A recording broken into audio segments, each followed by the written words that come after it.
If you're sitting inside of a jail or a prison and you're watching this video right now, what's really important is you start thinking about the challenges you're going to have to face when you come home. I am Michael Santos with Prison Professors, and what you're going to see in this video are the challenges that I face in trying to build a successful business. So what I did this morning is I had to create this teaching mechanism for everybody on our team and for the clients that I want to serve. You'll notice that I have to make use of English language. You'll notice that I have to make use of graphic arts. You'll notice that I have to make use of technology. And all of that together are only possible for me to do because of the way that I prepared while I was in prison. That's why it's so important to use the daily journal. I'm showing you real life examples of how preparations in prison are helping me build businesses that support communities and provide jobs. This is what I want for you. I believe in you. And I want you to use your time today to begin preparing for the success that you're going to build tomorrow. I am Michael Santos with Prison Professors. If you're watching this outside, please subscribe to the program. If you're watching this inside of a jail or prison, please start reading your books, go through our courses, make sure that you're doing everything within your power to prepare for success. Thanks. One of the primary value propositions that our team at Compliance Mitigation offers to team leaders and business leaders and professionals is this concept of compliance as a service. This is a rather innovative new approach that I think we came up with.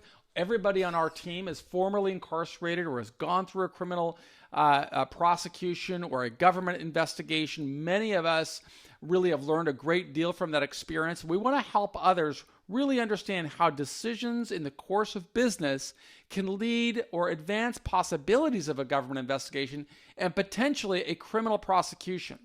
We recognize that the Department of Justice advises people that if you're running a business, you should really have a well-documented training schedule. You should really have that training, your compliance training, matched and aligned with the potential risk assessments of your company. And that's one of the reasons that we've launched Compliance as a Service. This is a service that is going to help business leaders communicate to their team members the importance of compliance, but also communicate to investigators if, God forbid, there is a government investigation that follows this business. We want to make sure that we've really demonstrated, well, somebody in our company may have gone rogue, but that's not our company's policy. That's not our company's process. So we create these training schedules to help business leaders in that capacity that really want to demonstrate their commitment to good corporate citizenship. And so we're just showing you, we're not asking you to do anything that we don't do as a company. We recommend a visual presentation of the purpose for everything that we're doing. Here you see our quadrant slide, where we're talking about the process flow of how we build, how we disseminate knowledge, not only to the customers we serve, but also the people that work with us in our team. We demonstrate that we build all of our functions within our company with a capacity to scale and grow. And this is really the first ranking of priority. As you can see, this color-coded. I am colorblind, but thankfully members of our team helped me develop these phenomenal slides that says, hey, this is the first thing that we have to do if we're going to build a scalable company. Then we have to really focus on the next important project, which is communications, making sure that we are really conveying the purpose of our company to everybody that works with us. We need to make sure that we are creating reporting mechanisms, because that's one of the key components of a deferred prosecution agreement, is that prosecutors are going to want to ask, has the company developed a compliance training model with really accurate reporting system? And so we've built our learning management system in that way so that we can provide accurate reporting to business owners, demonstrating their commitment to compliance. We've got incentives here. So we will always, when somebody comes on board with us, we want to make sure that it's one thing to offer the training. It's another to tie advancement and compliance training to incentives to either grow with the company, or disincentives that the people don't go through compliance training and a routine compliance training that's regular and measurable. That person may not qualify for specific advancements within the organization. The next section here, which isn't urgent, but it's something that we have to do, is really get more granular in our metrics of how many people within an organization commit these certificates. That's something that's really important to us, but it's not a priority today. What's important for us today is to get us to 80%. And that's a fact where we are with these slides. When I'm working with our team members, I'm saying we need to get to 80% to get off the ground. And we've got a really detailed, what would I call it, corporate plan of what we're trying to achieve during these next 3 months. We always do 3 months plannings. And this will be something that we do at a later stage, but it's something we would encourage our clients to do as well. Show metrics. Be transparent about what you're striving to achieve. Demonstrate expectations that we have internally and what our clients can expect from us. And then we go to the fourth section, which is not important, not urgent. It's something that we can defer, and that's creating synergy between all the functions within our organization. We want to show how we're configuring these functions, and then we want to demonstrate who's going to take ownership of every specific task. That's what you're going to see in our slide deck here. And through this process, as in all of our process, we are striving to bring our costs down by demonstrating a commitment to compliance, by demonstrating a commitment to communication of our company. And through that, we will raise revenues, because if everybody is moving along the lines in the same direction, it's a lot easier to become more efficient. This also lowers the effort of every team member, because we all know what we're supposed to achieve. It improves our quality and it lowers our risk level. That is something that we would encourage every individual that works with our team at Compliance Mitigation to be thinking about, minimizing risk levels. And if you scroll down a little further, you kind of get an idea of how we have developed our compliance as a service business. What we do is we create case studies, and in our case studies, we all follow along a certain pattern when we're writing the case studies, because we're relying on subject matter experts to help us prepare these case studies. We create visuals that will go along in developing our products, so that this is one metric that helps us show people on Google if they're searching for something, for example. We hope to capture their attention. So it serves multiple functions. Number one, it brings more awareness to what we do, because we get into the Google algorithm that way. But we also are successful in profiling the ways that we bring awareness to what specific agencies do. And this particular one is a case study on the Federal Communications Commission.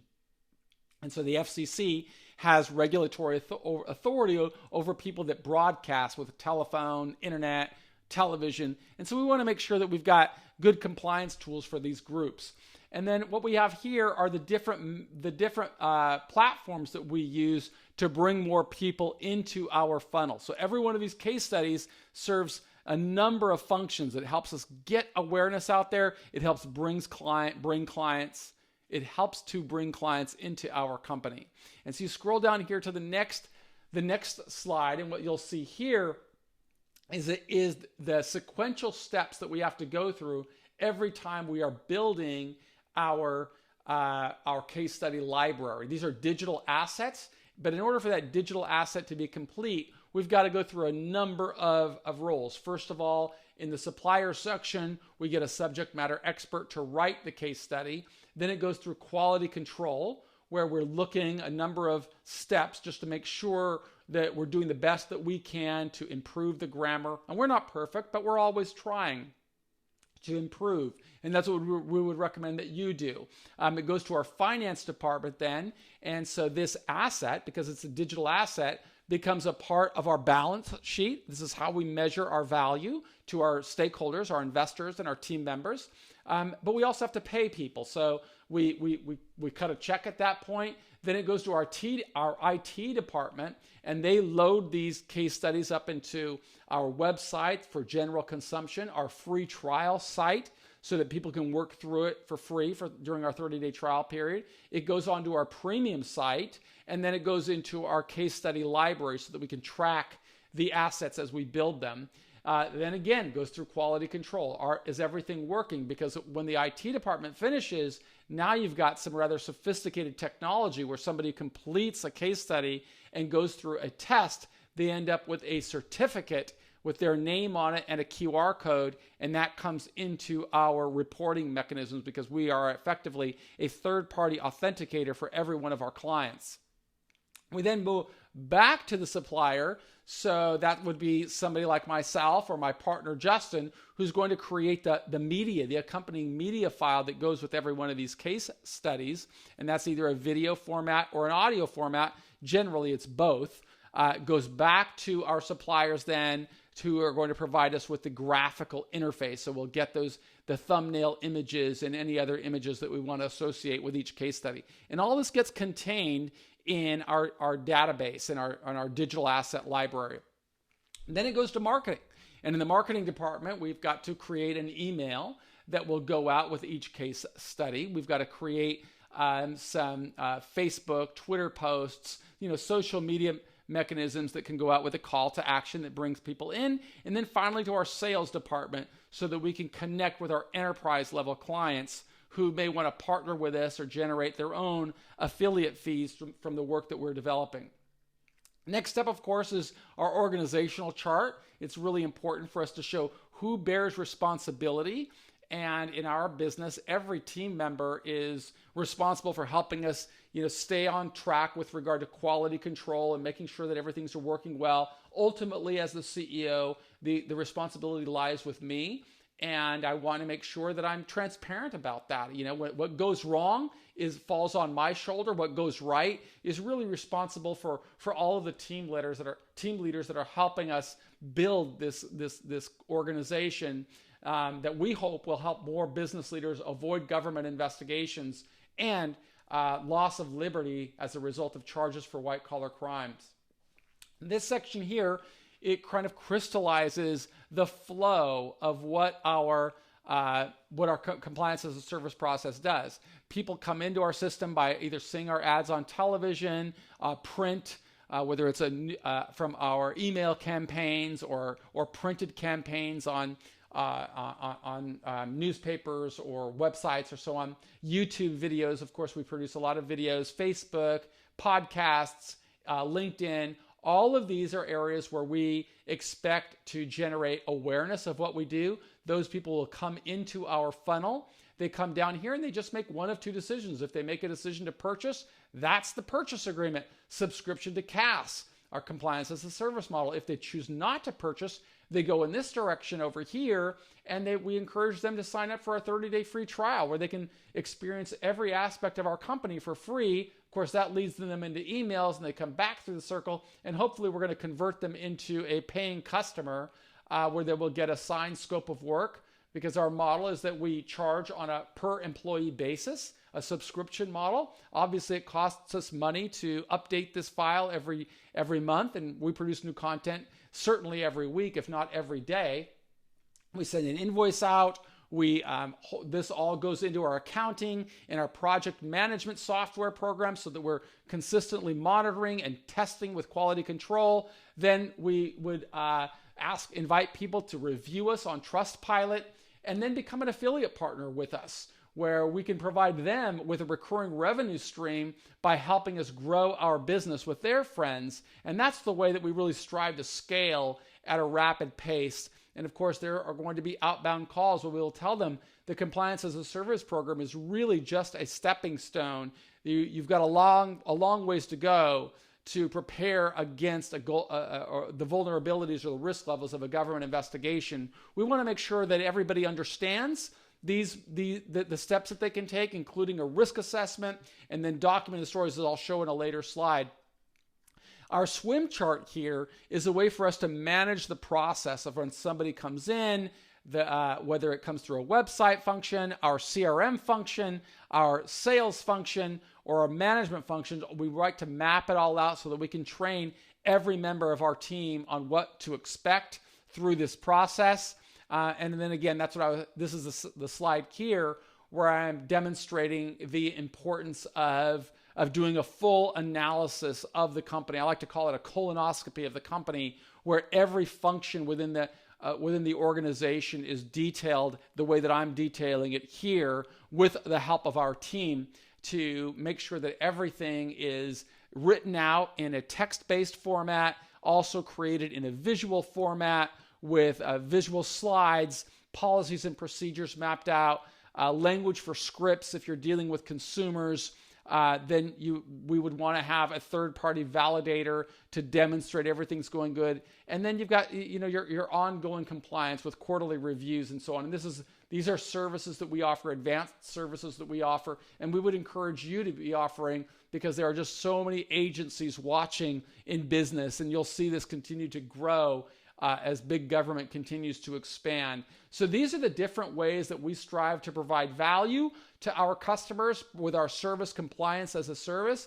Obviously, we're investing a considerable amount of money to build this infrastructure, and we encourage anybody just to click on our Compliance 101 and sign up. It's absolutely free. And for anybody that wants to test our services, we definitely encourage people to test for free for 30 days. If they do test for 30 days, our sales department is going to be reaching out to them. Our email campaigns are going to be going out.